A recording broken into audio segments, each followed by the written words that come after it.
Je passe à travers les textes sur la monnaie fiduciaire à travers l'histoire. Alors, moins 1000, le roi Salomon. Celui qui aime l'argent n'est pas rassasié par l'argent. Roi Salomon, Ecclésiaste 5.10, plus de 1000 ans avant Jésus-Christ. Le verset complet est « Celui qui aime l'argent n'est pas rassasié par l'argent, et celui qui aime les richesses n'en profite pas. » C'est encore là une vanité. L'idée est subtile, elle nous rappelle que l'argent est un moyen, pas une fin en soi. Si l'argent devient un but, l'homme court le risque de ne jamais être satisfait, il en voudra toujours plus. Dans les cénacles financiers où l'argent est au cœur de l'activité de nombreuses personnes, il est naturellement difficile de considérer l'argent comme un simple moyen et non comme un but. Tous ceux qui sont déjà restés plus de 5 minutes dans la salle de marché d'un grand organisme financier ont eu le sentiment que l'argent était l'unique objectif de ceux qui y travaillent. Cela comporte des risques. Des personnes obsédées par cet objectif pourraient être amenées à prendre des risques inconsidérés pour l'atteindre. C'est le réflexe du casino, quitte ou double, est une expression souvent entendue dans ce milieu, sa variante tapis. Photo, un penseur de métal, bas-relief de Marache, un peseur de métal, bas-relief de Marache, Haritite, 8e siècle avant Jésus-Christ, musée du Louvre. Des fondeurs activant le feu et enlevant le métal en fusion, fresque de la tombe de Réquémiré, vizir de Toutmès, 15e siècle avant Jésus-Christ. La pesée de l'or, fresque murale de la tombe de Nébamon et Ipuki à Thèbes vers 1375 avant Jésus-Christ. Garante de l'exactitude des pesées, Maat, déesse de la justice, couronne le support de la balance. Donc, essai des jetons mésopotamiens aux actifs toxiques, la finance à travers les âges. L'irrésistible ascension de l'argent, Niall Ferguson. C'est un livre d'une érudition ébouriffante que signe Niall Ferguson, historien, professeur à Harvard et à Oxford. Il retrace la longue histoire du crédit et de la monnaie, depuis les premiers jetons de terre cuite échangés contre des produits agricoles en Mésopotamie, il y a 5000 ans, jusqu'à aujourd'hui. Une histoire faite de succès, d'échecs et de bulles qui finissent forcément par éclater. Il n'empêche, nous dit Ferguson, que l'innovation financière a été au même titre que les progrès de la science, un facteur majeur de la marche de l'humanité vers les sommets vertigineux de la prospérité matérielle dont bénéficie tant de monde aujourd'hui. Il montre aussi que les grands événements historiques, la Révolution française, la montée en puissance de la Chine, ont toujours une clé de lecture financière, un ouvrage passionnant qui aide à mieux comprendre les récents soubresauts de la planète finance. 0500. Dans les mines du Laurion, qui ravitaillent Athènes en argent, les mineurs grecs au travail, plaques de terre cuite corinthiennes à figure noire, vers 580-570 avant Jésus-Christ. Des mineurs se rendent à leur travail, dernier de la rangée le contremaître porte-gourdin et récipient d'huile, devant lui un ouvrier tient un pic-masse, celui qui le précède une lampe, bas-relief découvert à Linares, Espagne, 200 ans avant Jésus-Christ, 400 ans après Jésus-Christ. Statuette d'un forgeron, bronze grec de l'époque géométrique, 8e-7e siècle avant Jésus-Christ, trouvée en Yougoslavie. Un trésorier du roi Darius Ier de Perse perçoit un tribut, détail d'un cratère apuléen du 4e siècle avant Jésus-Christ, musée archéologique national Naples. Stataire de Crésus Lydie, 6e siècle avant Jésus-Christ, Bibliothèque nationale Paris. Monnaie d'Athènes, revers d'un tétradrachme en argent, frappé en 470 avant Jésus-Christ, à gauche de la chouette un rameau d'olivier. Une abeille sur un tétradrachme d'Éphèse en argent, vers 375, 300 avant Jésus-Christ, Bibliothèque nationale Paris. Une plaque de ceinture, lion, griffon, terrassant un cheval, arcito-sibérien, 5e, 4e siècle avant Jésus-Christ, collection sibérienne du cabinet d'art de Pierre le Grand, musée de l'Ermitage. 1500.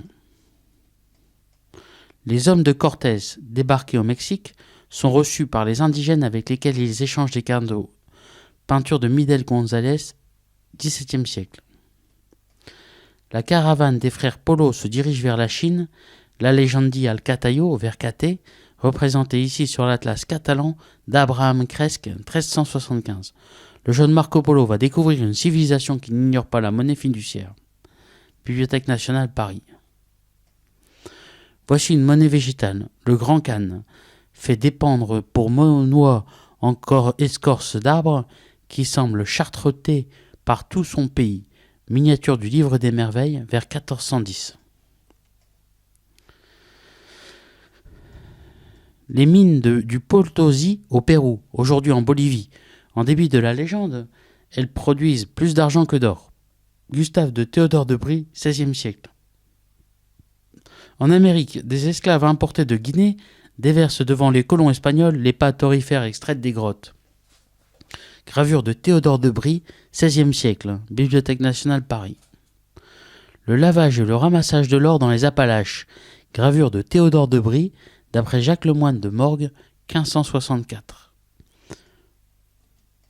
Frappe de fausse monnaie par deux villages suisses, Kickburg et Neuenburg, en 1337. Peinture de la chronique de Spiez par Diebold Schilling, 1485. La chasse au lion, médaille uniface convexe en bronze doré, diamètre 7 cm. Une collection de médailles provoquées d'épiques batailles d'enchères qui à maintes reprises pulvérisait littéralement les estimations au catalogue, évaluées 150 €. Une fonte ancienne, c'est-à-dire avant la fin du XVIIIe siècle, d'une médaille en bronze 10,37 cm, présentait le buste lauré, drapé et cuirassé de Néron, fusé à 30 000 €. Au revers figurent deux personnages de part et d'autre d'un palmier, l'un assis et l'autre nu émergeant d'un vase orné, avec l'exergue inscription « Nero AVG ». Bode attribue ce revers à Cristoforo di Geremia, 1410-1476, un sculpteur et médailliste ayant notamment travaillé à Rome pour Borso d'Este, duc de Ferrare. La chasse au lion reproduite était quant à elle estimée 2 000 €. Elle partait à 26 000 € et elle est due à Moderno, le pseudonyme d'un orfèvre italien de la fin du XVe, début du XVIe siècle, ayant vécu à Rome et dont le musée Jacques-Marandré conserve plusieurs plaquettes de bronze. 26 000 € se répétaient sur une plaque uniface en bronze de Zacharias Lenker vers 1610, fondue à Augsbourg. Et elle figure une déposition de croix avec le Christ entouré de 11 personnages ou anges. 22 000 € s'affichaient sur une plaquette en calcaire gris de Bavière, fracturée et réparée, représentant le dernier repas du Christ, une œuvre allemande du XVIe siècle. Citons encore les 14 000 € d'une plaquette uniface en bronze, d'après Donatello, montrant la Vierge à l'enfant entre deux candélabres. 1700. Imitation de la monnaie de carte qui circula au Canada français de 1685 à 1759, extrait de l'histoire de la monnaie au Canada. Écu aux 3 couronnes, 1715. Rarissime ducaton en or de Philippe V, frappé à Anvers en 1704. Lors de cette vente toulousaine, cette rarissime monnaie attendue autour de 9 000 € était âprement ferraillée entre divers collectionneurs avertis. Son principal atout est d'avoir été frappé à Bordeaux durant la minorité de Louis XIV. Au moment où commence la Fronde, période de trouble qui frappe le royaume de France, l'endroit représente le jeune roi âgé de 10 ans. Quant à l'avers, il est orné d'une croix formée de 8 ailes couronnées de 4 lys. Après une âpre rixe d'enchères entre la salle et plusieurs téléphones, elle était finalement empochée au quintuple des estimations par un fervent numismatique français. 1800. Ce bracelet mélanésien, fait dans le coquillage d'un cône, gastropode marin, a été utilisé dans les échanges du cycle de Cula. Ce n'est pas une parure. Il exprime la richesse et le rang social de son possesseur. Il passe de main en main entre partenaires traditionnels. 19e siècle. Musée de l'Homme, Paris. À Port-du-Roi-Georges, lors du premier voyage de Dumont d'Urville en 1826, un indigène d'Australie montre à ses compagnons les cadeaux qu'il a reçus à bord de l'Astrolabe, un collier, un couteau, des chaussures, tous objets qui peuvent tenir lieu de monnaie. Lithographie de N. Morin, Bibliothèque du Muséum d'Histoire naturelle Paris. Lors d'une fête locale en Papouasie-Nouvelle-Guinée, un danseur présente un bouclier avec incrustation d'un coquillage monnaie. Ce bouclier est représenté sur le billet de banque moderne de la Papouasie-Nouvelle-Guinée. Un billet de Papouasie-Nouvelle-Guinée de 4 quina sur lequel figurent les richesses traditionnelles, nacre taillé, bouclier incrusté du coquillage servant de monnaie. Porc dont les défenses forment un cercle, l'animal est utilisé comme monnaie tant qu'il est en vie. Il faut encore 7 ans pour que les défenses atteignent le cercle complet. Île de la Pentecôte, Vanuatu, Mélanésie. Musée de l'Homme, Paris. Les assignats ont fait leur temps. Ils ne valent plus rien. Leur chute au 150e de leur valeur initiale les a complètement discrédités. On les brûle le 19 février 1796 au terme d'une douloureuse aventure. Gravure 2 F. Huyot, musée Carnavalet, Paris. Le jeu de la roulette au temps du directoire. Elle a son croupier, ses gagnants et ses perdants. Débauche et frénésie monétaire au sortir des années de contrainte. Tablier des papiers-monnaies qui ont eu cours depuis l'époque de la Révolution française, gravure de 1787, musée Carnavalet, Paris. Les habitants des campagnes vendaient très cher leurs denrées pour des assignats et venaient à Paris les changer contre de l'argent. Gouache de la sueur perd, fin du XVIIIe, musée Carnavalet, Paris. 50 taels, c'est le montant de ce billet de banque chinois émis par l'empereur Ye Fung 1850-1861, en un temps où les barbares occidentaux, anglais et français en tête, imposent leur volonté aux fils du ciel.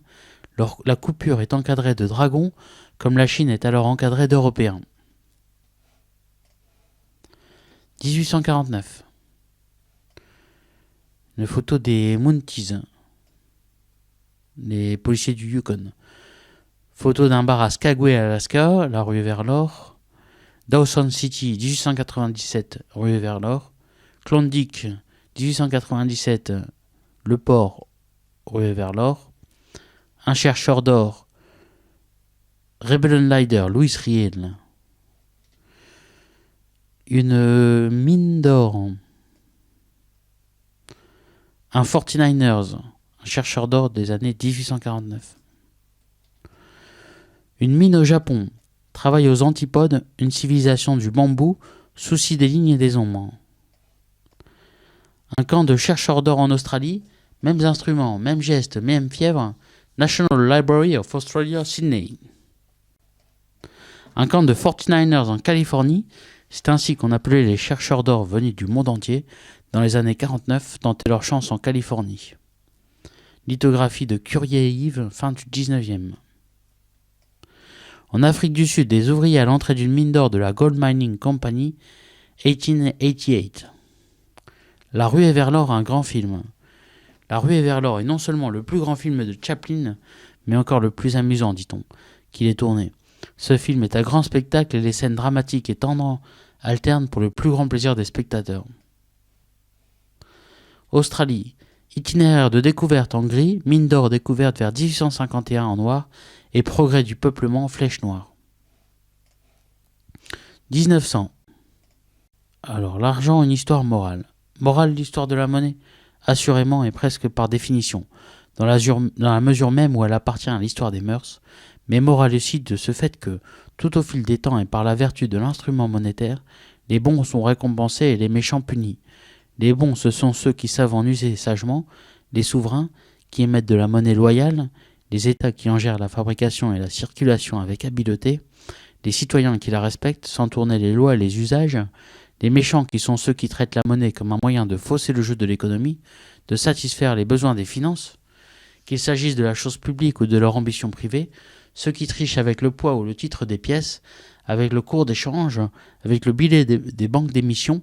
Ils sont punis lorsque le contrôle de l'appareil monétaire leur échappe, lorsque la côte les désavoue, lorsque l'opinion publique les abandonne. Alors la morale est sauve, le malheur est qu'elle ne l'est pas toujours. La monnaie, une histoire immorale. Immorale l'histoire de la monnaie, elle l'est inévitablement, comme toute aventure humaine où s'affrontent des intérêts antagonistes. Immorale au moins pour les créanciers, toute inflation qui allège les dettes, toute mutation, toute dévaluation qui réduit la définition de l'unité monétaire. Si les débiteurs y trouvent leur compte, il n'est pas moral qu'ils soient soulagés aux dépens de ceux qui leur ont prêté secours. Si l'État est le premier de ses débiteurs, il n'est pas moral qu'il se donne à lui-même le moyen de ne pas tenir ses engagements. Immoral encore, les pratiques qui consistent à tromper l'utilisateur de la monnaie, frapper des pièces frelatées, leur donner cours au-delà de leur valeur réelle, c'est entre autres initiatives condamnables, faire servir la monnaie à des fraudes plus ou moins déshonorantes. Immoral toujours les ripostes qui se traduisent dans les transactions clandestines du marché noir, même si elles se présentent comme une revanche de la liberté face à la contrainte fiscale ou contrainte étrangère. Les trafiquants n'ont pour eux ni le droit ni le bon droit. Mais il n'est pas toujours aisé de discerner ce que la morale réprouve et ce qu'elle absout. L'immoralité ne se confond pas nécessairement avec l'illégalité, la loi peut être abusive ou injuste, voire dictée par une puissance ennemie, et il arrive que ceux qui s'insurgent contre elle sont tenus pour de valeureux patriotes, affaire de circonstances et de conscience. L'or refuge. Pour se prémunir contre le risque monétaire, que ce soit la dévaluation ou l'inflation, l'or est le premier des refuges. Il est plus accessible que les autres métaux rares, plus sûr que les diamants et autres pierres précieuses, plus discret que les immeubles ou les valeurs de bourse, moins capricieux que les tableaux, les timbres, les objets d'art, les autographes, les devises. De tous les refuges, l'or est le plus classique, le plus désiré. Il brave en tout temps toutes les menaces. Quand la Gaule romaine est traversée par le premier raid germanique, ses habitants apeurés enfouissent dans le sol des trésors de métal. On les déterrera au long des siècles. Ce qu'a fait la crainte dans l'invasion, la crainte du fisc le refera, et plus encore la crainte des manipulations monétaires. Si l'on ferme ces marchés, l'or en trouve aussitôt des clandestins. Si on le retire de la circulation, il emprunte des voies souterraines. La stabilité du papier lui fait perdre ses vertus, l'inflation les lui rend. Quand la monnaie officielle capitule, l'or reprend de lui-même dans les faits ses fonctions monétaires. Sans doute, il est un autre moyen de se prémunir contre la détérioration monétaire. Ce moyen s'appelle l'indexation.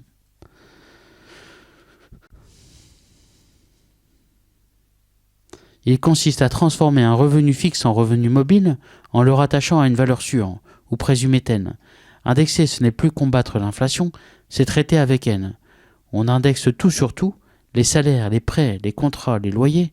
On les indexe sur certains prix pilotes, ceux du blé, du seigle, sur les tarifs de l'énergie, sur des indices de prix, sur des cours de change et bien entendu sur l'or. Ainsi, certains emprunts ont dû leur succès à une clause or, qui a été le plus souvent bénéfique au prêteur qu'à l'État emprunteur. L'or revêt dans ce cas une fonction de refuge légal, même si l'État dans le même temps le met hors la loi. La vie chère. Qui ne s'est plaint de la vie chère? C'est une vieille tradition des ménagères que de se récrier, de plus ou moins bonne foi, devant la montée des prix. Il leur arrive de ne pas prêter attention à des prix stables, voire à des prix en baisse. Elles retiennent le plus volontiers ceux qui montent. Tout est d'une cherté horrible, dit un valet de Terence dans l'Andrienne. Où va-t-on avec de telles dépenses? Tout est cher à Paris, écrit Madame de Sévigné à sa fille. Propos du IIe siècle avant notre ère, ou du XVIIIe siècle de notre ère, ce sont là des lamentations sempiternelles. Mais le fait est qu'au-delà des réflexes de mauvaise humeur, les prix ont naturellement tendance à monter, dans la mesure où l'offre des moyens de paiement s'accroît plus que l'offre des marchandises. Un litre d'huile comestible vaut en drachmes, en deniers, en sous ou en francs l'équivalent de 250 mg d'or dans la Grèce de Démosthène, 288 dans la Rome de Dioclétien, 350 dans le Paris de Louis XV, 500 dans le Paris de la Quatrième République agonisante. Une paire de souliers communs équivaut à 750 mg d'or sous Dioclétien, 980 sous Philippe le Bel, 1160 au temps de l'Assemblée constituante, 3500 au temps de Gaston Doumergue, 23 000 sous François Mitterrand. Un cheval de labour coûte 80 grammes d'or quand Socrate boit la ciguë, 87 quand s'envolent les montgolfières, 300 quand tournent autour de la Terre les premiers satellites artificiels. Sans doute ces articles ne sont-ils guère comparables à travers les siècles, et l'or n'est pas un dénominateur commun sans défaut. Du moins, l'évolution de tous ces prix montre une tendance générale à la hausse, exprimée en termes de métal. Affiche soviétique de 5 Denis 1919, Capital et le capitaliste, dénoncé par la Révolution, collection particulière. Une autre affiche, Le maître du monde qui ne désarme pas, une caricature de Thomas Theodor Heine, Simplicissimus, 1924. Le maître du monde, c'est alors le dollar, les Allemands en savent quelque chose. Bibliothèque nationale Paris. 1915. Pour la France, versez votre or. L'or combat pour la victoire. 25 novembre 1915. En ce grand jour, le peuple français entier se lève contre l'envahisseur. Chacun s'empresse de souscrire l'emprunt 5% national, car chacun sait que plus le succès de l'emprunt sera éclatant, plus l'ennemi en sera inquiet. Mobilisation financière. Après notre mobilisation militaire, procédons à notre mobilisation financière, et cela sans compter. Cet élan magnifique que nous constatons, ne l'attribuons pas seulement aux avantages que procure l'emprunt. Quelque chose parle plus haut que tout, c'est le devoir que chacun sait avoir à remplir, surtout envers ceux qui explosent leur vie face à l'ennemi. Les plus modestes, tels nos cheminots par l'intermédiaire de leurs syndicats, donnent l'exemple. L'archevêque de Paris a également incité ses diocésains à répondre à cet appel aussi largement que leurs ressources le leur permettent. Que tout le monde s'empresse donc au guichet de souscription. Apportez tout, votre or et vos billets pour la batterie. Ici, c'est une action, certificat d'action, Société anonyme d'éclairage par le gaz de la ville d'Ajaccio, 1876. Société charbonnage de la Corse, titre de 5 actions, 1922. Industrial Building Company of Egypt, 1908. 1916. Les coupons russes, 1918. Nous voici bientôt au mois de mai, et les porteurs de fonds russes dont les coupons venaient à échéance le 1er avril ne savent pas encore s'ils seront payés ou non. La question intéresse des millions de petits porteurs qui ont confié toute or partie de leurs économies à une nation alliée dont le gouvernement français s'est porté garant à maintes reprises. Les coupons du premier trimestre de l'année courante ont été régulièrement payés par notre gouvernement puisque c'est lui qui avance les fonds nécessaires au service des emprunts russes. Mais vers la fin février, le président de la commission du budget donnait à entendre que le gouvernement français n'autoriserait peut-être pas le paiement du coupon d'avril. À partir de ce moment, le malaise a été grandissant chez les porteurs de fonds russes, mais depuis plus rien. Le gouvernement semble refuser de trancher cette question, or les porteurs demandent à être définitivement fixés. En outre, il semble que la position des bolcheviks se soit assouplie depuis 3 mois, époque où planait la menace d'une répudiation définitive de la dette. Dès lors, pourquoi dans cette période de vie chère et d'impôts formidables, prendre une mesure qui priverait des millions de petites gens de la plus grosse partie de leurs revenus ? Ajoutons encore que le non-paiement des coupons serait la consécration officielle de la défaillance financière de la Russie. Dans l'intérêt de millions de porteurs français, comme dans l'intérêt de l'État, on doit continuer à faire les avances nécessaires pour le service des emprunts russes en France. Le moral français est assez solide pour supporter tous les sacrifices, mais il n'est digne ni du pays ni du gouvernement de louvoyer dans de semblables circonstances. La chute du franc. Ce qui s'est passé hier à la bourse sur le marché des changes a-t-il enfin secoué notre torpeur ? En une seule séance, la livre sterling a gagné 1,6 francs et le dollar est passé à 8,9 francs, en hausse de 37 centimes. Toutes les autres monnaies étrangères, même le mark, ont progressé d'une fraction importante. Depuis mars dernier, époque où prit fin la solidarité financière interalliée, où la crise d'échange entra dans une période aiguë, jamais nous n'avions eu à enregistrer une chute aussi importante du franc. La cause de la dépréciation du franc, nous la connaissons tous. Pendant 5 ans, nous avons consacré toutes nos forces de production à la défense du sol. Nous avons épuisé nos stocks et nos ressources. Aujourd'hui, il nous faut acheter à l'étranger des produits, surtout des matières premières, en échange desquelles nous n'avons à peu près rien. Cette situation se modifiera avec le temps, mais elle pèse aujourd'hui de tout son poids sur notre change. Un premier remède serait d'obtenir des crédits à long terme de nos alliés, mais que faisons-nous pour mériter ces crédits ?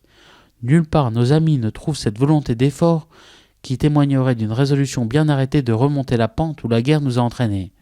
Nulle part on ne prend conscience des sacrifices qu'il faudra s'imposer si nous voulons rétablir la France. Au Parlement, l'on ne sait qu'ajourner les difficultés. Au gouvernement, l'on ne trouve pas l'énergie pour appliquer les remèdes dont on reconnaît la nécessité impérieuse, mais que l'on sait impopulaire. Désordre politique, désordre économique, désordre social, voilà l'aspect lamentable sous lequel nous nous présentons pour demander crédit. Est-ce que cela ne ressemble pas un peu à un suicide ? 1920. Simplicissimus. Le torrent de papier, dessin de Wilhelm Schulz pour Simplicissimus 1920, Bibliothèque nationale Paris. Dans son film La rue sans joie 1925, J.W. Pabst a recréé l'atmosphère de Vienne dans les années 20 alors que sombre la couronne autrichienne. La crise du mark dans l'Allemagne de 1923, un boulanger contemple sa recette, des milliards de marks en papier déprécié. Les livraisons en nature et la chute du mark. L'une des plus hautes autorités financières allemandes, M. Alfred Landsburg, directeur de la revue Die Bank, vient de démontrer que le principe de livraison en nature, posé par l'accord de Wiesbaden, est devenu pratiquement réalisable et susceptible d'être effectué sur une base plus large. Cet aveu est d'autant plus significatif que M. Landsbourg en exprime les regrets les plus vifs.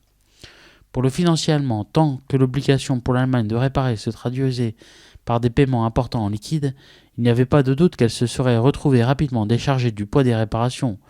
En effet, les paiements en liquide devaient rapidement se résoudre en une inondation du marché mondial par les marchandises allemandes. Les principaux commerçants auraient donc, même au prix de gros sacrifices, obtenu des pays créanciers que ces paiements fussent supprimés avec l'accord de Wiesbaden.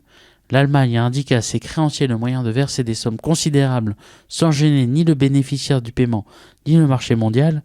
Le Reich a donc trouvé le moyen de sortir des réparations dans un délai dont on peut prévoir le terme et a donc libéré ses adversaires du souci de songer, dans leur propre intérêt, à alléger les obligations de paiement de l'Allemagne. Le seul bon côté des réparations, celui de contraindre les Allemands à accroître leur production, disparaîtra donc avec cette solution de facilité. La crise du franc. L'autre bataille. Dans la campagne contre le franc, nos adversaires ont remporté le 17 janvier un succès momentané mais incontestable. La livre, gagnant 5,65 francs, a atteint 96,11 francs et le dollar s'est retrouvé à 22,8 francs, en hausse de 1,61 francs. On chercherait vainement dans nos annales financières une journée aussi douloureuse pour nous. Cette crise suraiguë a provoqué dans tous les milieux une profonde surprise.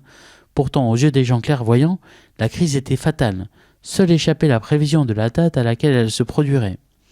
Il ne fait pas de doute, et la presse anglaise comme la presse américaine le confirme, que l'attaque contre le franc est d'origine allemande.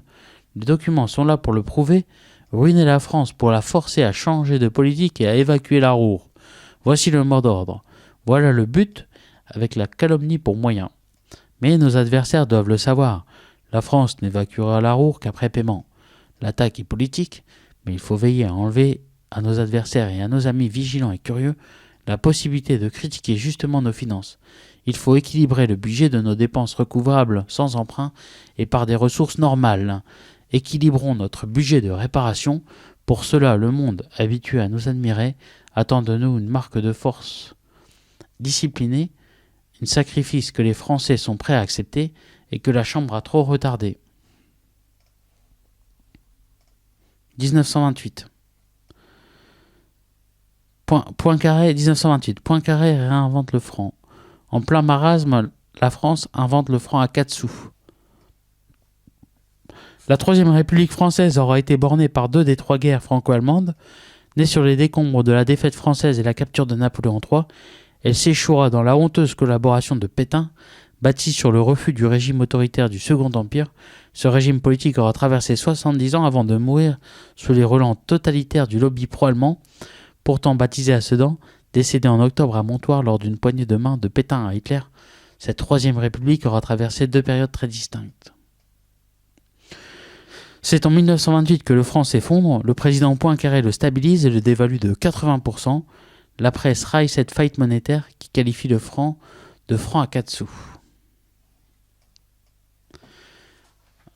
Suivant. Time is your friend, impulse is your enemy. John Bogle, gestionnaire de patrimoine 1929. Cette fois, aucun contraste. Bogle est exactement sur la même longueur d'onde qu'Ellis. Plus encore qu'Ellis, Bogle se concentre sur l'impact négatif des frais de transaction. Ces 25 dernières années, les différents frais de gestion et de marketing ont englouti 40% des bénéfices des fonds de placement. Les investisseurs doivent donc se partager les 60% restants tout en courant 100% des risques, dénonce Bogle en 2000. Pas chez moi, poursuit-il. Bogle a lancé la société de placement Vanguard en 1975. C'est le premier fonds passif qui se contentait de répliquer les indices boursiers moyennant les frais les plus bas possibles. Vanguard récolta un immense succès auprès des investisseurs, notamment parce que son return à terme était nettement supérieur à celui de la moyenne boursière. L'explication de Bogle était simple. En étant chaque année aussi bon que la moyenne, vous êtes automatiquement meilleur, car presque tous ceux qui investissent de manière active et battent occasionnellement la moyenne finissent par se planter. 1939. L'exode de l'or. Hitler a beau proclamer très haut son mépris pour l'or, ce métal judéo-capitaliste, qui ne vaut pas le marque allemand assis sur l'étalon travail, il ne manque pas de faire main basse sur toutes les réserves des banques centrales qui tombent en sa possession. La Banque de France prend ses précautions, comme elle l'a fait en 1914. Dès novembre 1939, Paul Reynaud a fait expédier plus de 600 tonnes d'or au-delà des mers, aux États-Unis, en Grande-Bretagne, au Canada. Restent en France quelques 1200 tonnes de fin, auxquelles s'ajoutent l'or belge et l'or polonais. Ce trésor est évacué soit sous la succursale du Puy, soit sur Toulon et Brest, où il est entreposé dans la chambre des torpilles, sous 20 mètres de rochers. Mais l'offensive allemande se développe, ordre est donné de faire passer l'or au-delà de l'océan. Premier transfert avec 200 tonnes parties de Brest le 20 mai sur le porte-avions Béarn et 400 tonnes parties de Toulon le 21 sur les croisières Émile Bertin et Jeanne d'Arc. Regroupées, les 3 unités parviennent à Halifax au Canada. Deuxième transfert le 2 juin, le paquebot Pasteur quitte Brest avec 212 tonnes d'or. Il les débarque aussi à Halifax, d'où elles gagneront Ottawa. Troisième transfert le 3 juin, c'est encore 212 tonnes acheminées par rail du Puy à Bordeaux, puis par la route de Bordeaux au Verdon, que prend en charge la ville d'Oran. Il arrive à Casablanca le 10 juin, confie sa cargaison au croiseur américain Vincennes, destination New York. Quatrième transport le 12 juin à Brest, le croiseur Émile Bertin, de retour de son premier voyage, prend à fond de cale 254 tonnes d'or, embarquement hâtif pour Halifax, mais en vue des côtes canadiennes le 18 juin, le gouvernement Pétain câble l'ordre de gagner la Martinique.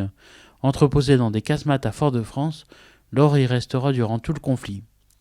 Dernier exode pour quelques centaines de tonnes d'or à évacuer de Brest via le Porzic. Elles sont chargées à la hâte le 18 juin sous les bombardements sur 5 paquebots devenus croisières auxiliaires, El Jezaïr, El Kandara, El Mansour, ville d'Alger et ville d'Oran. La flottille se faufile entre les mines magnétiques. Les Allemands seront à Brest 17 heures plus tard. Quant aux 230 tonnes d'or belges et polonais, elles peuvent être embarquées le 19 juin à Lorient sur le Victor Schulcher pour Casablanca et Dakar. À Paris, les Allemands ne trouveront que des caves vides de métal. 1950. Le Tchervonets, équivalent de 10 roubles, un billet soviétique émis au sortir de la grande débâcle monétaire. Lénine fronce le sourcil. Ici un billet de Budapest.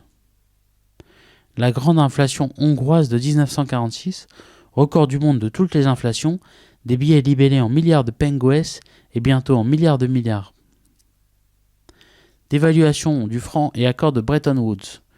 L'Assemblée a engagé hier après-midi la discussion sur la ratification des accords de Bretton Woods qui marquent la rentrée de la France dans le circuit normal des échanges économiques internationaux.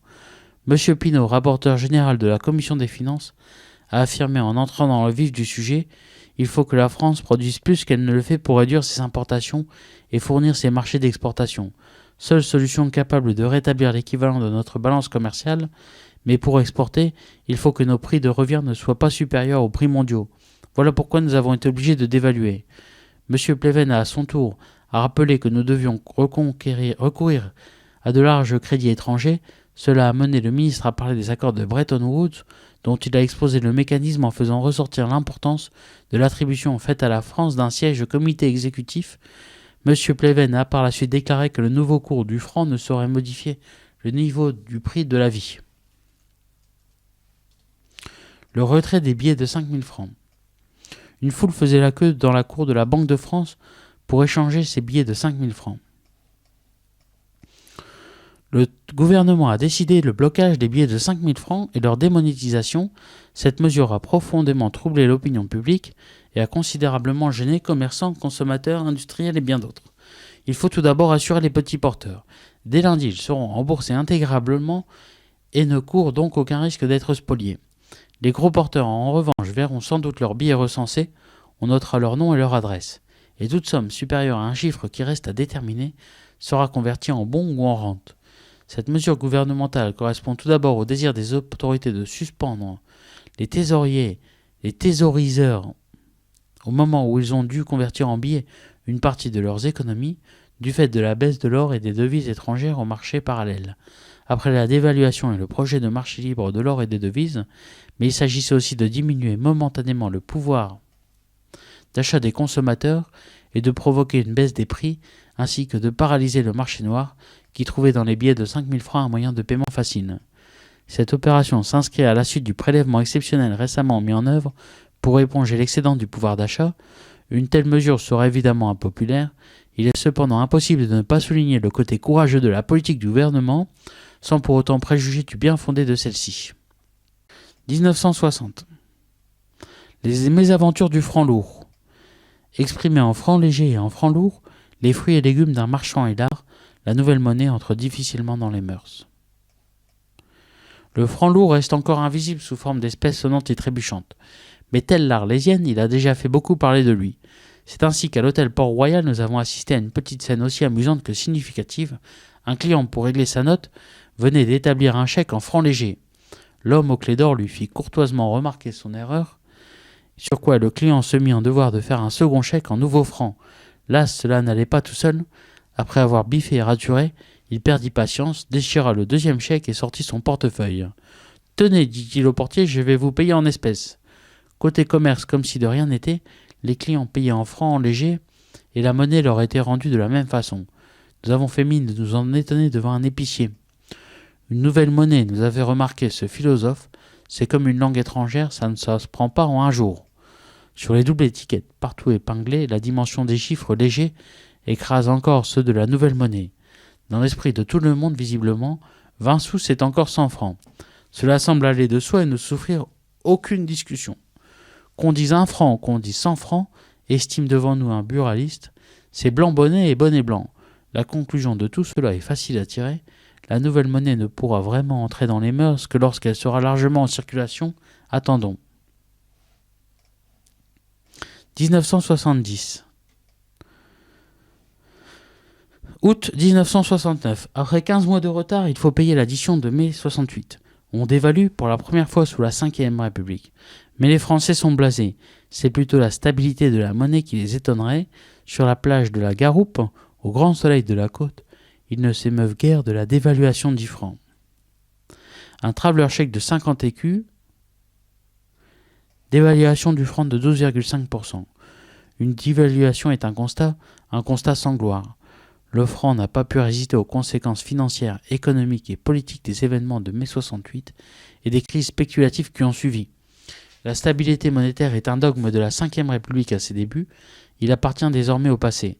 Le Premier ministre et le ministre des Finances ont indiqué que les pertes de devises s'étaient élevées en moyenne mensuelle à 500 millions de dollars au cours du deuxième semestre de 1968. D'après ces chiffres, les réserves de la Banque de France auraient diminué de 4,5 à 5 milliards de dollars en 12 mois. Le dollar a été dévalué de 7,89% par rapport à l'or. Au mois d'août dernier, il y avait eu surabondance de dollars sur les marchés auto-officiels et insuffisance de demande. Pour maintenir la parité, il aurait fallu que les banques centrales étrangères fussent disposées à accumuler indéfiniment les dollars. Depuis le mois de mai, la Banque centrale de la République fédérale s'y refusait.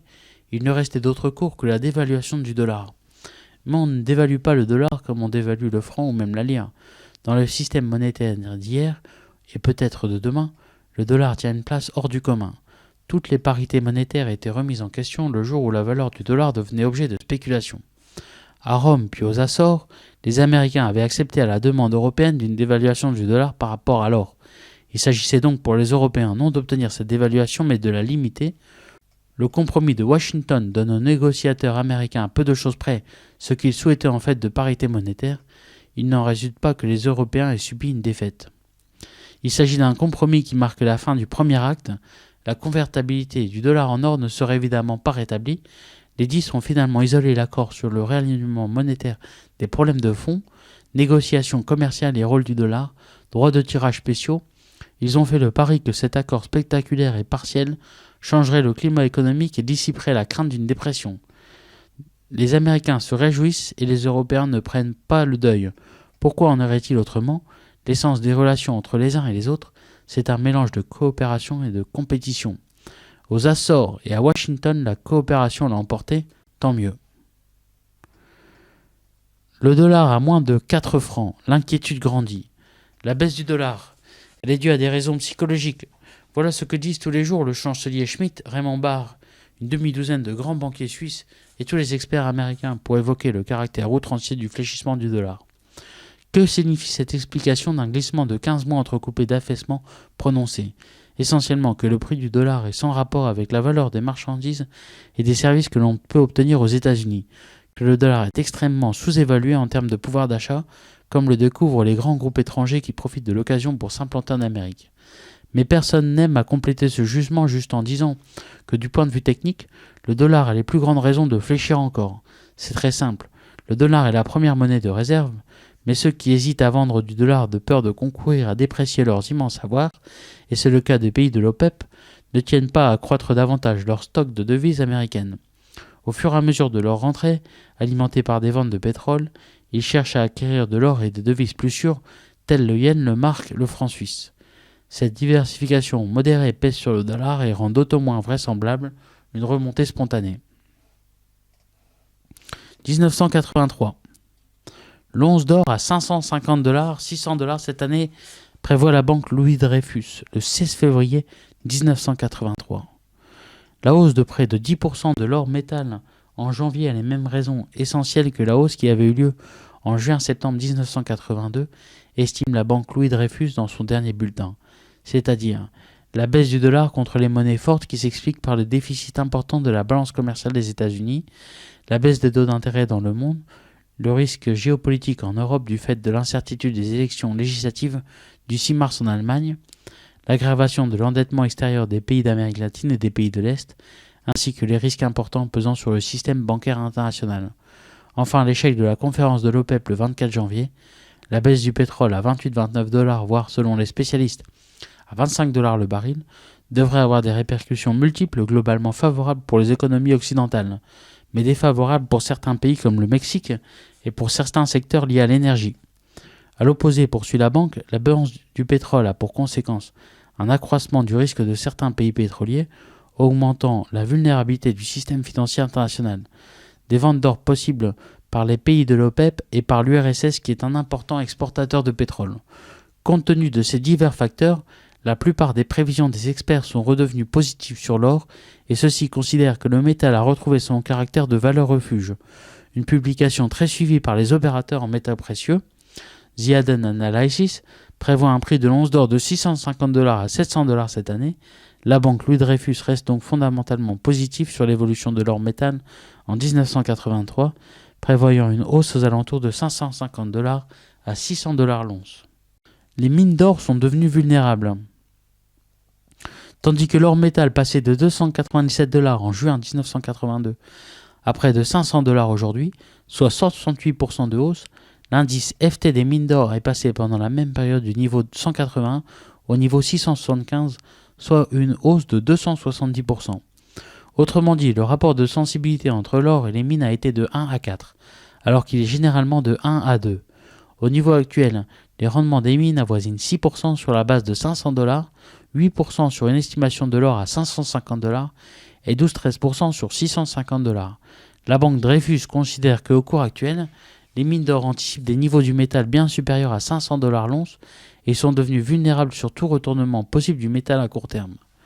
Pour le court terme, la banque conseille donc de réduire les positions en mines d'or. Pour le moyen terme et sur repli possible de 10-15%, sa sélection concerne surtout les mines de qualité ayant un coût d'exploitation et un rendement moyen de Président Stein, Val Reefs, Aardbeesfontein, Fristed Geduld, Harmony. L'annonce de l'assouplissement du contrôle d'échange par les non-résidents en Afrique du Sud, et en particulier la disparition du double marché du rand commercial, rand financier, a été généralement bien accueilli par les marchés financiers, dans la mesure où cela devrait permettre l'accroissement des bénéfices des mines d'or. En bourse, 4 n'est pas égal à 2 plus 2, mais à 5 moins 1. Les sempiternels excès boursiers sont le sujet de nombreuses formules amusantes. André Costolani, ce grand expert financier allemand que nous avons déjà rencontré, à nouveau fait mouche avec cette petite phrase. La bourse exagère donc. Les cours atteignent donc 5 avant de retomber à 4. L'investisseur doit l'accepter, ou comme Costolani l'a dit un jour, l'investisseur doit avoir des nerfs solides pour supporter le recul de 5 à 4. Or, quand les cours boursiers jouent au yo-yo, garder son sang-froid n'est pas chose aisée. Il y a quelques années, Montek Ahluwalia, un grand politicien indien, illustrait parfaitement la difficulté à faire pousser cette plante délicate qu'est la confiance, en bourse ou ailleurs. La confiance pousse aussi lentement qu'un cocotier, mais tombe aussi vite qu'une noix de coco. 1984. Augmentation considérable de notre dette extérieure. C'est officiel, le ministre de l'économie et des finances a annoncé hier qu'au 31 décembre 1983, l'endettement à moyen et long terme de la France s'est élevé à 451 milliards de francs, 63 milliards de francs pour l'État, 32 milliards de francs de garantie par l'État et 61 milliards de francs non garantis. Comme une part croissante de notre dette est libellée en dollars, la très forte hausse ces dernières années de la monnaie américaine a accru notre endettement extérieur. Mais même en calculant la dette extérieure de la France en dollars, pour gommer les effets de la poussée de cette monnaie, on constate qu'elle s'est accrue considérablement au cours des 3 premières années du septennat de François Mitterrand. En effet, entre le 31 décembre 1980 et le 31 décembre 1983, l'endettement en France a très exactement doublé, passant de 27 milliards de dollars à 53 milliards. Nombreux sont les experts qui pensent qu'au train actuel, la France devra bientôt emprunter simplement pour faire face aux charges de sa dette extérieure. En attendant, la progression de l'endettement français continue. L'augmentation de l'endettement extérieur de la France donne malheureusement une certitude pour l'avenir. Il faudra beaucoup de sacrifices humains pour payer la fuite en avant d'hier, sinon d'aujourd'hui. 1985, le dollar explose. 10,02 francs le 6 février, 10,54 francs le 26 février. Le billard vert dicte sa loi. Indomptable dollar, indomptable Amérique plutôt, et plus encore peut-être indomptable Reagan. En un peu moins de 4 ans, entre la date officielle de l'inauguration du premier mandat de Ronald Reagan, 20 janvier 1980, et le jour de sa triomphale réélection, 6 novembre 1984, la monnaie américaine a pratiquement doublé sa valeur par rapport à la nôtre, et c'est le désormais célèbre « Vous n'avez encore rien vu » lancé en forme de défi par le président plébiscité qui a fait franchir au dollar la barre des 10 francs. Jusqu'où en effet le roi dollar ne monterait-il pas, aussi longtemps que quiconque disposant d'une certaine richesse où que ce soit dans le monde ne trouvera des raisons de douter que le miracle Reagan, le dynamisme nouveau qu'il a su insuffler à l'économie de son pays, puisse continuer à porter ses fruits. Comment résister à une telle force d'attraction? Et face à cette hausse préjudiciable pour toutes les autres économies, comment réagit le gouvernement français? Il applaudit. Pour M. Bérégovoy, la hausse du dollar permet d'écarter absolument toute idée de dévaluation, puisque les capitaux flottants qui vont se placer aux États-Unis ne vont plus se placer en Allemagne, ce qui permet au franc de voir sa parité inchangée avec le mark. Quand, sous l'impulsion du maillot jaune américain, les plus grands pays industrialisés accélèrent, la France s'abrite derrière le peloton pour tenter de les suivre. Ainsi protégée, elle ne parvient pas, malgré tout, à suivre le train, mais elle se satisfait d'aller un peu plus vite qu'au cours de l'étape précédente. Une telle consolation ne peut réjouir qu'une lanterne rouge. Le dollar au plus bas, 12 décembre. L'accalmie consécutive à l'accord sur la réduction du déficit budgétaire fédéral, intervenu entre le président Reagan et le Congrès le 20 novembre dernier, aura été de courte durée. Le dollar a continué hier à subir les conséquences de l'annonce de l'important déficit du commerce extérieur américain. À Paris, il a perdu 9 centimes, cotant au fixing 5,42 francs, après avoir atteint un nouveau record historique de baisse à Tokyo, 128,1 yens. 1989. Une publicité pour le journal La Tribune, La Passion des Affaires. Donc en 2013, La Tribune, ça a fait faillite et c'est devenu plus qu'un site internet. Publicité pour la banque Indosuez, qui n'existe plus en 2013. 1990. Bulle. Comment Abbevie pourrait-elle conseiller à ses clients les meilleurs placements si ses propres affaires étaient elles-mêmes mal placées? Alors ça, c'est une publicité pour les systèmes d'information informatique dans le système fiduciaire. Case application. Winning and losing at the lottery. State lotteries, a form of legalized gambling, have found widespread acceptance across the United States.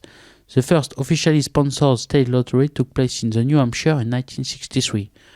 Other early participants included New York 1965, New Jersey 1971, and Massachusetts 1972. Today, 37 states and the District of Columbia have lottery programs. The typical state lottery offers a variety of games and designates a portion of its proceeds to state programs, often education. Some states have focused on the aid to education in their advertising, but a far greater number have featured the thrill of playing or the opportunity to win as the key selling point. California was a relatively late entrant into the state lottery game. After winning voter approval, California's lottery began in October 1985. The lottery in California is mandated to return a minimum of 50% of its revenues to players in the form of prizes and a minimum of 34% of its revenues to education in the state. The remaining 16% covers administrative and marketing costs. According to Joanne McNabb, the lottery's former director of public affairs, she was replaced by Jenny Winnick in January 1994. Despite technically being a public, not-for-profit organization, we don't market like a non-profit. The California Lottery's primary objective is to maximize revenues for education. 2001. Le CAC a progressé de 534% en 20 ans, dividendes inclus. 17 sociétés ont disparu de l'indice français depuis sa création. Parmi les valeurs résistant à l'usure du temps figure L'Oréal. Le CAC 40 fête son 20e anniversaire. Ces 2 décennies l'ont vu se renouveler de moitié, les banques et les groupes énergétiques chassant les sociétés de portefeuille. L'Oréal est la seule société à y briller durablement. En réalité, l'indice boursier des 40 premières sociétés françaises est né officiellement en juin 1988, mais il a été défini avec la valeur de 1000 points au 31 décembre 1987. Vendredi 21 décembre, le CAC, pour cotation assistée en continu, a clôturé un peu au-dessus de 5600 points. En incluant les dividendes, l'indice a augmenté de 534% en 20 ans. Résultat, l'épargnant qui a placé ses économies dans une SICAV investie sur le CAC 40 l'a vu s'apprécier en moyenne de 9,7% par an. La progression du CAC 40 a suivi celle des bénéfices des entreprises, mais elle a aussi profité de la forte baisse des taux d'intérêt à long terme, commente Michel Djerner, président de l'Institut de conjoncture Rexecode.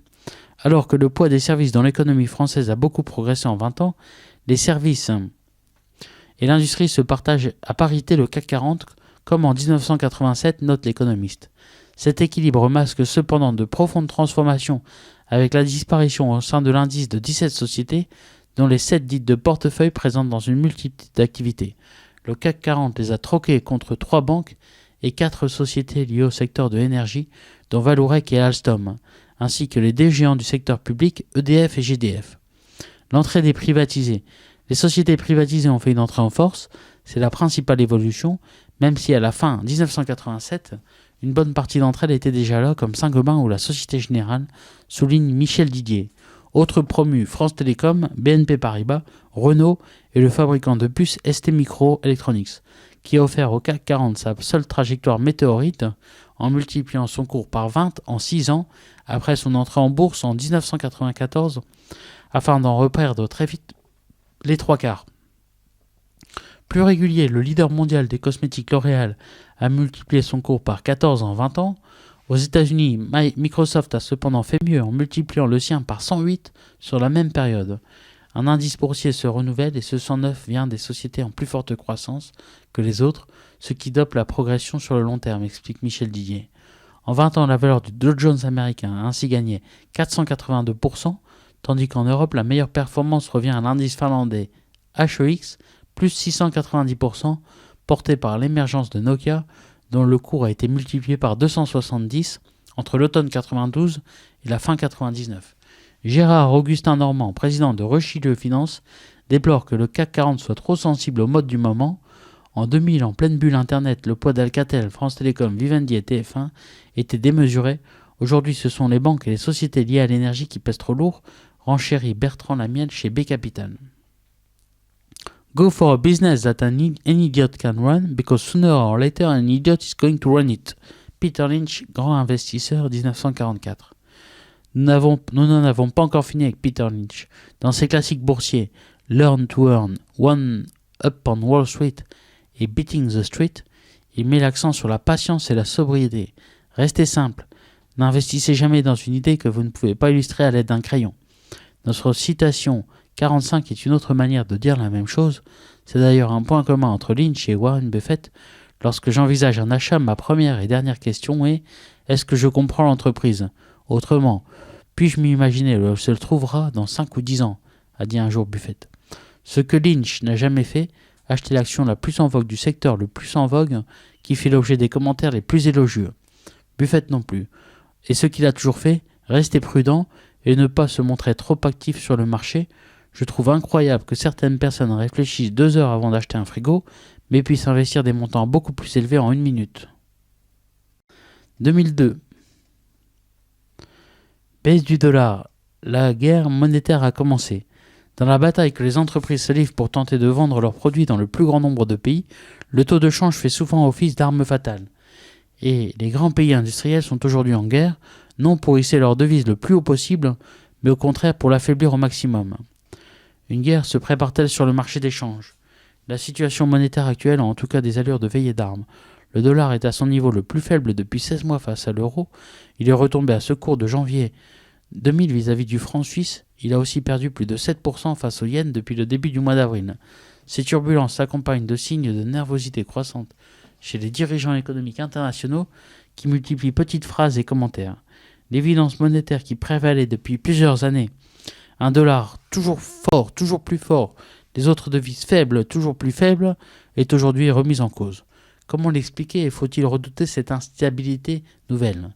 Question décisive dans une économie ouverte et mondialisée où les entreprises se livrent une bataille de tous les instants pour tenter de vendre leurs produits dans le plus grand nombre de pays. Le taux de change y fait souvent office d'arme fatale. Question également explosive sur le plan politique, à en juger par la violence des réactions aux récentes décisions de Washington sur l'acier et l'agriculture. Ces deux secteurs représentent pourtant moins de 5% du volume des transactions commerciales entre les États-Unis et l'Europe. Le taux de change, lui, concerne tous les biens et tous les services, l'ordinateur et le service financier, le t-shirt et l'avion, la production de films et le missile. Voilà donc le dollar aujourd'hui en difficulté. Un paradoxe lorsqu'on se souvient à quel point le billet vert avait fait preuve de vaillance et de résistance au lendemain des attentats du 11 septembre. S'ils avaient mis à terre les tours du World Trade Center, les terroristes d'Al-Qaïda n'avaient pas réussi à faire chanceler une seule seconde ce qui reste le meilleur symbole de l'hyperpuissance économique et financière des États-Unis.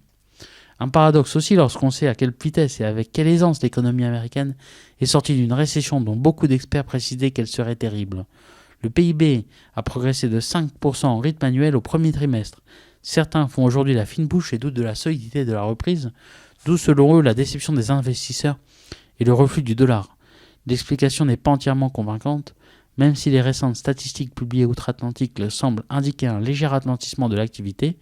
La comparaison en matière de croissance entre grands pays industrialisés reste largement à l'avantage des États-Unis. Alors d'où vient l'affaiblissement du dollar ? Le coupable est tout désigné et il est connu depuis longtemps. Pourrait-on dire des services de recherche économique ? Le déficit des comptes extérieurs américains, la balance courante des États-Unis a enregistré en 2001 un solde négatif de 417 milliards de dollars, soit 4% du PIB. Cette situation de déséquilibre n'est pas nouvelle. Déjà depuis 1995, lors du krach historique du dollar, le chancelier allemand Helmut Kohl avait publiquement dénoncé la proportion des États-Unis à vivre au-dessus de leurs moyens. Depuis cette date, les comportements n'ont guère changé outre-Atlantique. Les Américains consomment toujours autant et épargnent toujours aussi peu. Ils importent beaucoup plus qu'ils n'exportent et ils connaissent des déficits colossaux. Et pourtant, en 7 ans, le dollar s'est apprécié de près de moitié. Ce paradoxe monétaire s'explique par la faculté unique qu'ont eu les États-Unis durant cette période d'attirer les capitaux étrangers au rythme vertigineux d'environ 1 milliard de dollars par jour. L'envolée boursière du Nasdaq à la fin des années 90 a symbolisé l'attractivité incomparable des États-Unis. Le dollar était la monnaie in, la devise des nouvelles technologies, d'Internet, de la Silicon Valley, de la nouvelle économie, mais aujourd'hui la bulle spéculative a éclaté, le Nasdaq a perdu les 2 tiers de sa valeur, la nouvelle économie a rejoint le cimetière des illusions de la théorie économique. Résultat, les capitaux internationaux se placent moins volontiers aux États-Unis, le déficit courant américain n'est plus qu'en partie comblé et le dollar baisse. Mais le billet vert se replierait-il moins facilement si cette évolution financière ne s'accompagnait d'une dimension politique ? Si les investisseurs étrangers n'avaient le sentiment qu'une fissure est apparue dans la stratégie de change américaine. Depuis 1995, celle-ci, inlassablement déclinée par les secrétaires de trésor successifs, s'est résumée à un slogan « Un dollar fort est dans le meilleur intérêt des États-Unis ». La croissance américaine étant exceptionnellement vigoureuse, dopée artificiellement par la flambée des bourses, le problème principal auquel était confrontée la Maison-Blanche était celui de la maîtrise de l'inflation et du financement du déficit. Ce n'est plus le cas aujourd'hui, le ressort boursier était largement cassé, la priorité de Washington est redevenue celle de la croissance. Dans son contexte, la vigueur de la devise apparaît plus comme un handicap que comme un atout. C'est ce que répètent à longueur de journée les chefs d'entreprise américains. Je ne suis pas monétariste, mais je sais qu'il est temps pour le gouvernement américain de cesser de vanter les vertus d'un dollar fort à tout prix, affirme Howard Habenicht, l'un des dirigeants de l'Association nationale des industriels américains. L'administration Bush, dont la complaisance vis-à-vis des lobbies industriels n'est plus à démontrer, ne peut qu'être sensible à ces appels. Bien sûr, elle ne peut pas tout de go annoncer qu'elle renonce à son credo du dollar fort.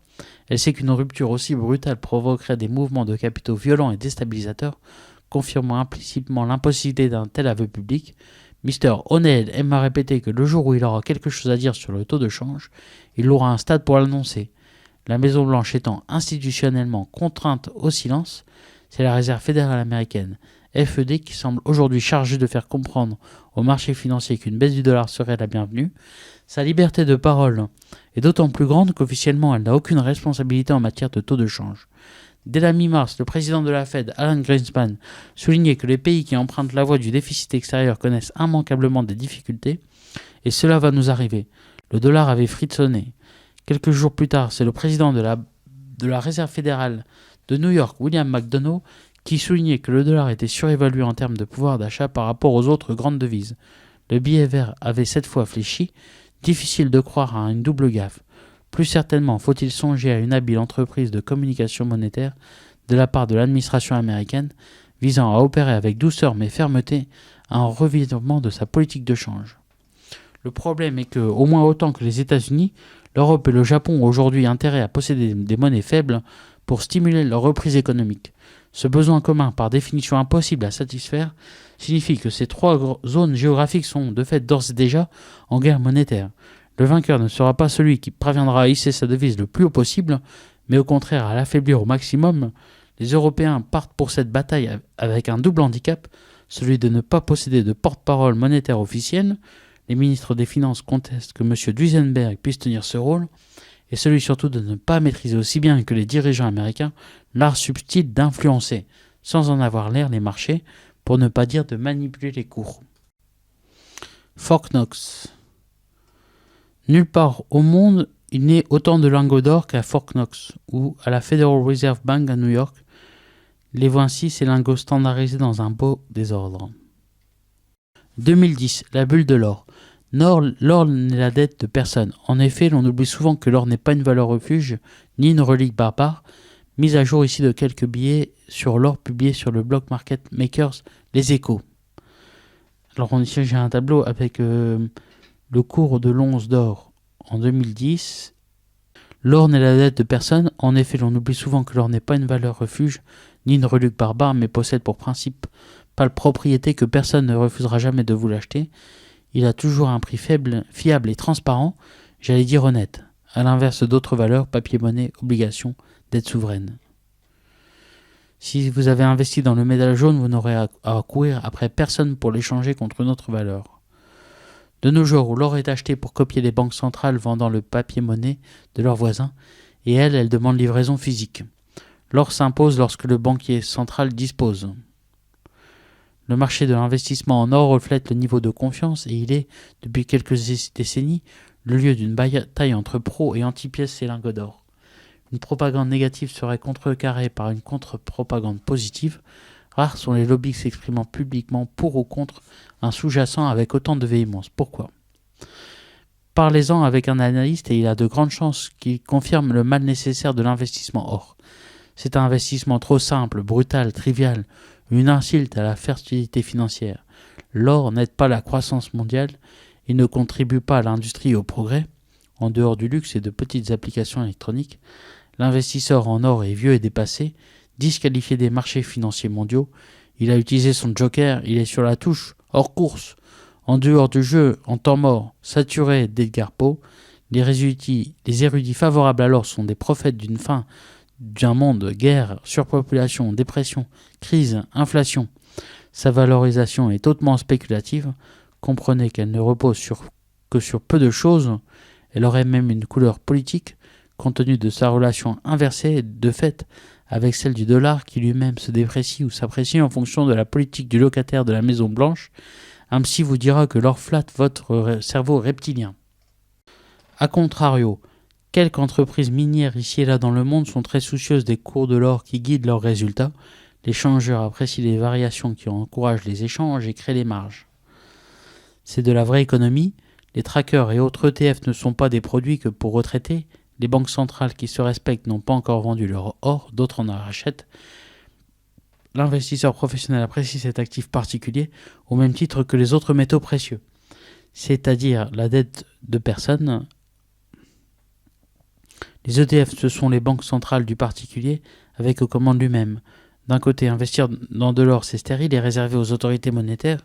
De l'autre, l'homme de rue, lui, eh bien, il est comme dans la publicité d'une automobile.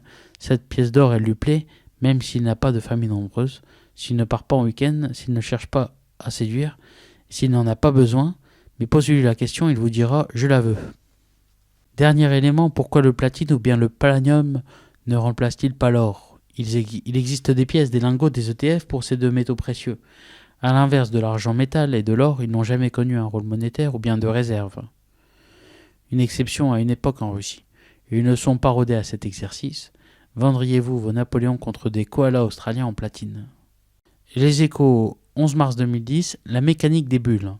Un livre limpide qui confirme la perversité et le danger des mécanismes monétaires qui sont à l'œuvre sous nos yeux, comment l'excès de liquidité nourrit spéculation et bulles.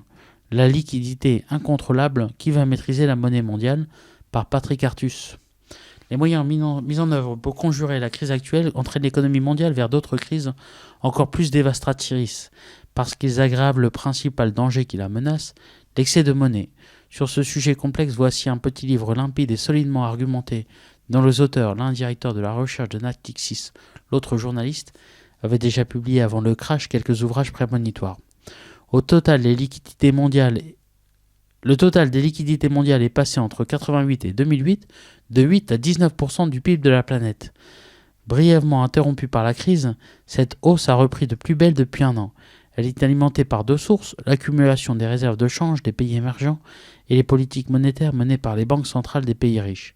Ces derniers ont même récemment, afin de desserrer l'étranglement du crédit, enrichi leur arsenal traditionnel, la baisse des taux à court terme, en recourant à des moyens non conventionnels pour inonder les économies de liquidité. Le danger de cet afflux de monnaie est connu, ce sont les nouvelles bulles qui se formeront sur le prix des actifs, actions, immobilier, matières premières, et les dégâts prévisibles provoqués par leur éclatement. Le mérite du livre est de mettre en lumière les cercles vicieux qui empêchent le système de revenir à l'équilibre.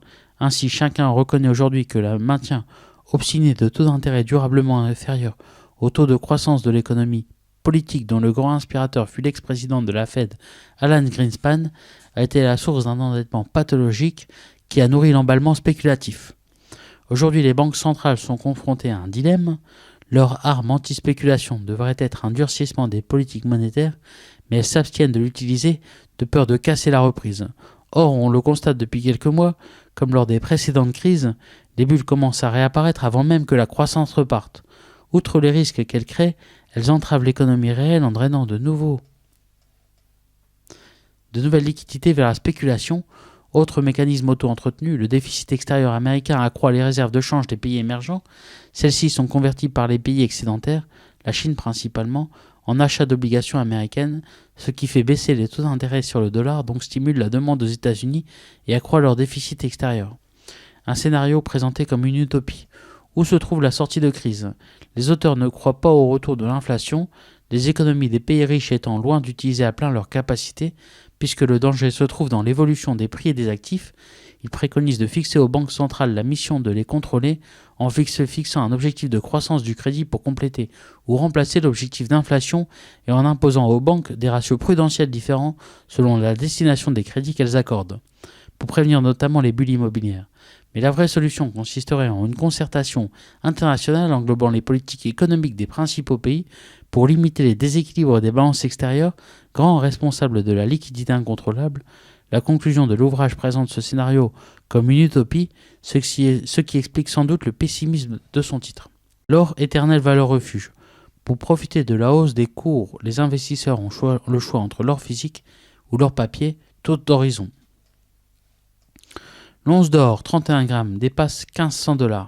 L'irrésistible ascension des cours ne laisse pas les particuliers indifférents.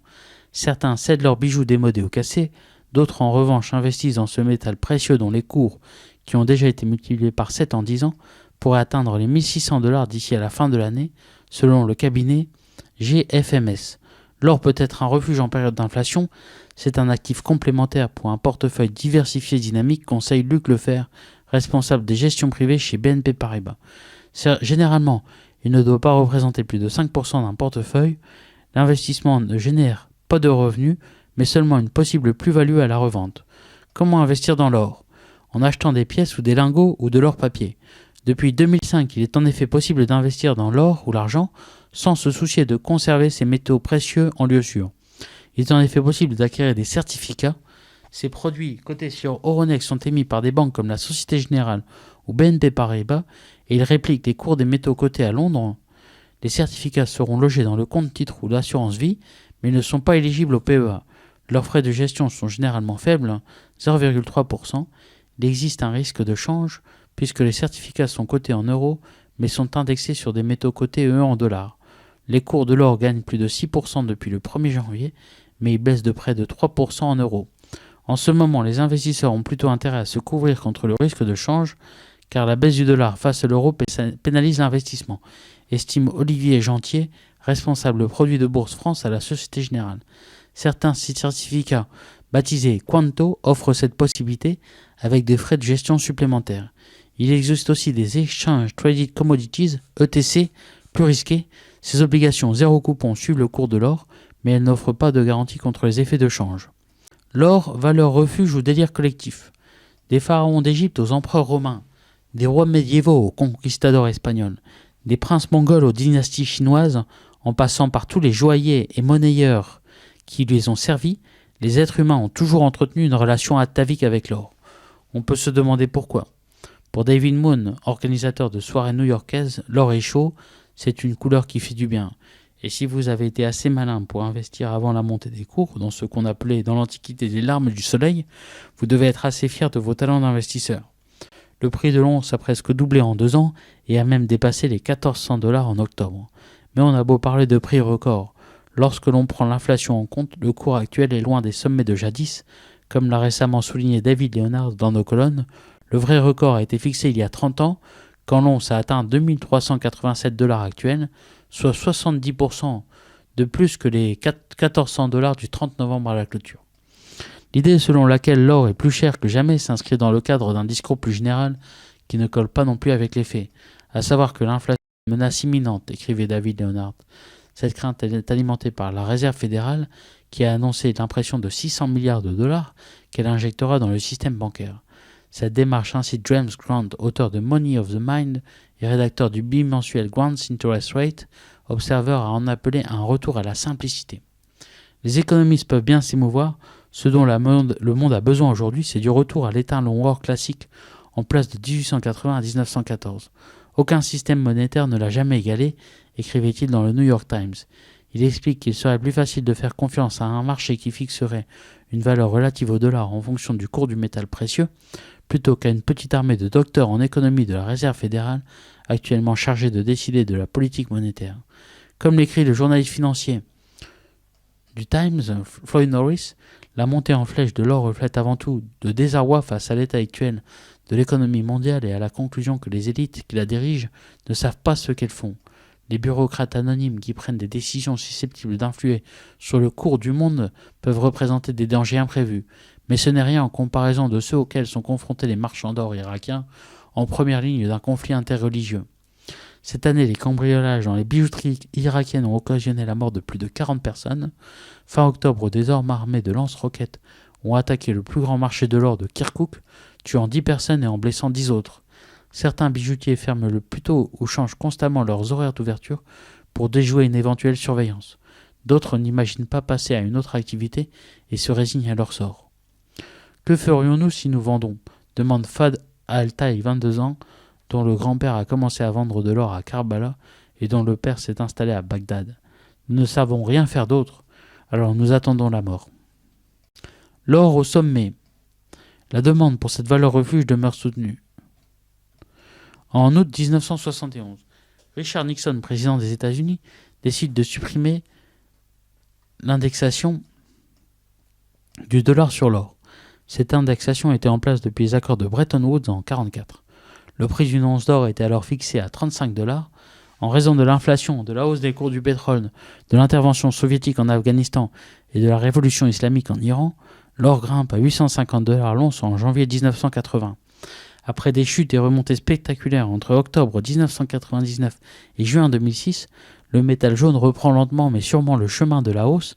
Échangé à 1000 $ l'once en janvier 2008, il atteint un nouveau record en 2010 en passant au-dessus de la barre des 1400 $ l'once. Les cours sont maintenus par les achats des fonds d'investissement pour la fin de l'année. Les inquiétudes concernant les dettes souveraines européennes et les spéculations relatives à un nouvel assombrissement de la politique monétaire américaine viennent encore soutenir le prix du métal jaune. L'or aurait-il atteint un sommet et doit-on s'attendre à l'éclatement d'une bulle sur ce placement ? Beaucoup d'économistes pensent que l'or a encore un potentiel de hausse face au dollar. Certains le voient à 1650 $ l'once. Nous ne sommes pas encore en présence d'une bulle. Les arguments qui sous-tendent un prix fort de l'or sont toujours là. Note Didier Jacques, administrateur délégué au bureau de change Gold Forex International. Il est vrai que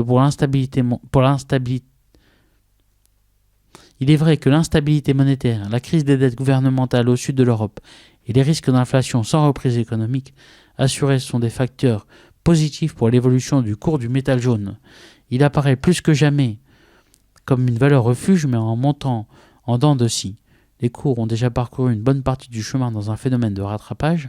Nous constatons que le marché est encore acheteur, que ce soit du petit au grand intervenant. La demande est plus soutenue et l'offre vient essentiellement de personnes qui sont obligées de vendre. Quant aux banques centrales, elles sont toujours à l'achat, elles aussi, et ne veulent pas vendre. Il n'est pas trop tard pour acheter de l'or, mais nous conseillons d'acheter directement suite à une baisse des cours. Dès que le cours recule, il remonte aussi vite que les investisseurs, car les investisseurs y voient l'occasion d'acheter, ajoute Didier Jacques.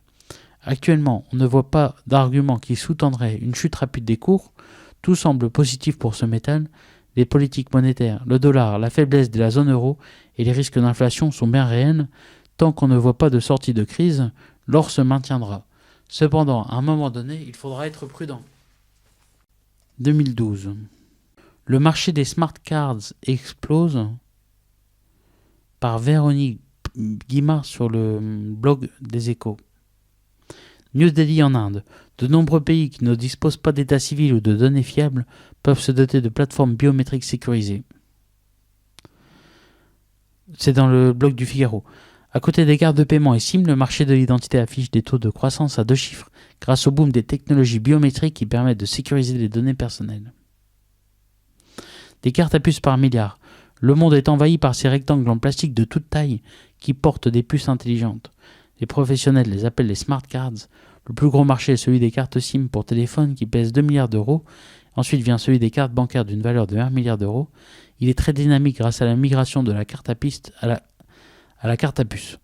Les États-Unis ont par exemple décidé de passer à la carte à puce bancaire sans contact, ce qu'ils n'avaient pas auparavant, explique Jean-Paul Jainski, PDG de Morpho, filiale sécurité de Safran, également présent dans l'aéronautique et la défense.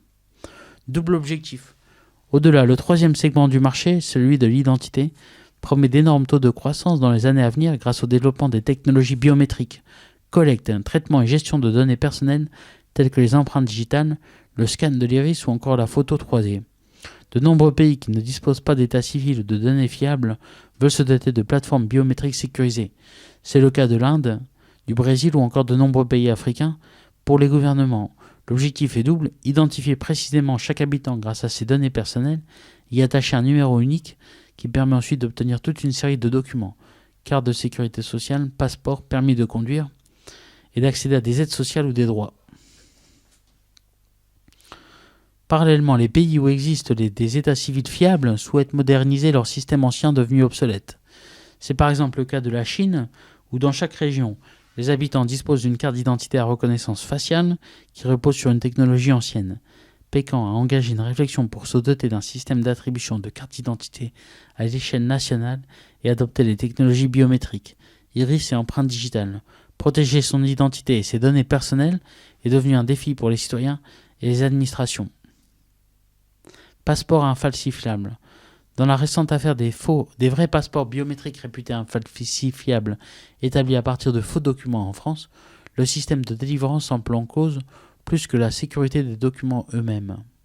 Régulièrement, les médias se font l'écho de fraudes allant de l'usurpation d'identité à la falsification de documents, en passant par le piratage de données personnelles. L'enjeu est à la fois de sécuriser le système d'attribution d'une identité, les données qui la constituent et les documents qui les contiennent. Entre 2010 et 2014, le marché de l'identité devrait, selon Morpho, progresser de 4,3 à 6,7 milliards d'euros dans le monde, un pactole pour l'entreprise, leader mondial depuis le rachat de l'américain L1 et seul acteur à disposer de la palette entière des technologies, capteurs, moteurs biométriques, terminaux et ses rivaux 3M, NEC, Gemalto ou encore Overture et Accenture. Le retour des Nifty 50. L'Europe fait parler d'elle pour sa récession et ses citoyens déprimés, moins pour ses belles valeurs de croissance. En bourse, pourtant, la crise qui coûte cher aux banques n'a affaibli ni le britannique Diageo, ni l'allemand Adidas. Les vents contraires.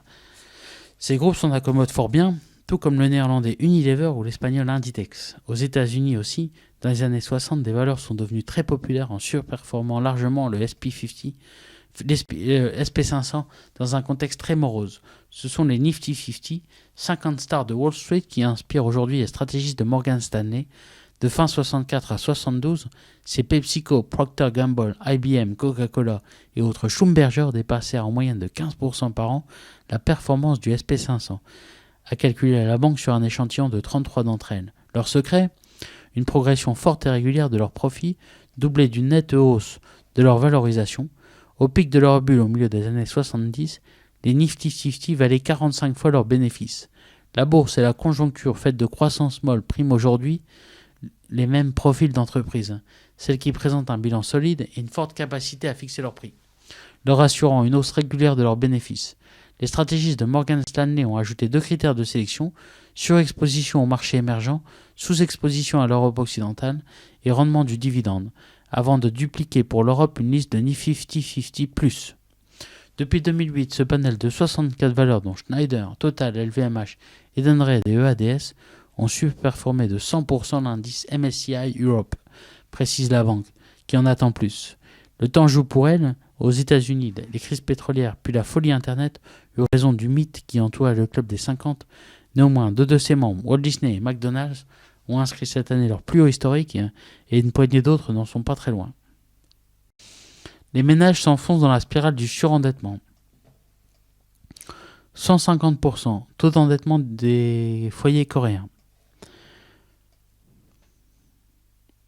C'est un article sur la Corée.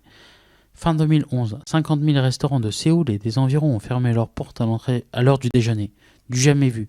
Tous protestaient contre les frais trop élevés qui leur sont imposés sur les cartes de crédit par les opérateurs privés. Lee Bong-hee est le consultant de l'Association coréenne des restaurateurs, à l'origine de la fronde. Lui-même dirige un établissement réputé à Suwon, dans la banlieue de Séoul. Avec la hausse des prix des denrées alimentaires et une commission de 2,7% sur les cartes, on ne s'en sort plus. Et c'est d'autant plus injuste que cette commission n'est que de 1,5% dans les stations d'essence et dans les grands magasins, explique-t-il. Au-delà, il n'y a en effet que les vêtements, 3 à 4%, et les enseignes de luxe, 5%.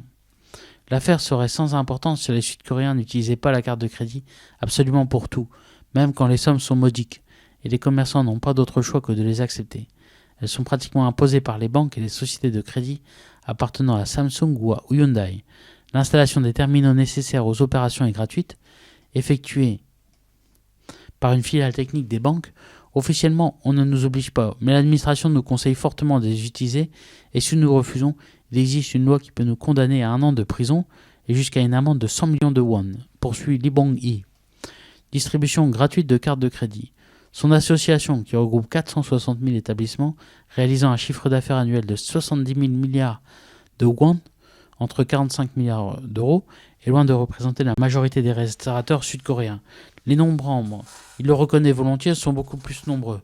Mais les restaurateurs ne veulent pas désarmer et envisagent un nouveau coup d'éclat au début de cette année. L'opinion publique nous est favorable. Tous nos clients nous disent qu'ils ne savaient pas que les taux étaient si élevés, assure le porte-parole. Il est vrai que le sujet embarrasse beaucoup de monde. Un Coréen utilise en moyenne 4,9 cartes de crédit par jour. L'une paie les déplacements de l'autre, puis la troisième prend le relais, et selon un spécialiste, les foyers sont endettés à hauteur de 150% de leurs revenus disponibles. Ici, quand on veut quelque chose, c'est tout de suite, et on l'a quoi qu'il en coûte. Un casse-tête pour les banques qui ont bien tenté de mettre un plafond sur les crédits, mais le système n'a fait que développer un marché gris, de l'emprunt de plus en plus important. Nous sommes conscients du problème, reconnaît Kim Jong-un, directeur de la stratégie du Parti démocrate, le parti d'opposition qui calcule que les sociétés privées qui en profitent, non seulement des coréennes mais aussi des japonaises, pratiquent fréquemment des taux d'usure dépassant les 30%. Mais ces derniers sont insuffisants pour dissuader les Coréens. Fin décembre, les dettes des ménages sud-coréens avaient atteint un record historique, à près de 900 000 milliards de won, 600 milliards d'euros. Un chiffre qui fait craindre que le pays retombe dans la spirale infernale de 2004, où l'on distribuait gratuitement les cartes de crédit aux sorties de métro et des grands magasins à Séoul. À cette époque, presque tous les cadres se retrouvaient devoir rembourser des sommes de 50 à 60 fois supérieures à ce qu'ils gagnaient chaque mois. Ok, donc j'ai terminé le secteur de la monnaie fiduciaire en général.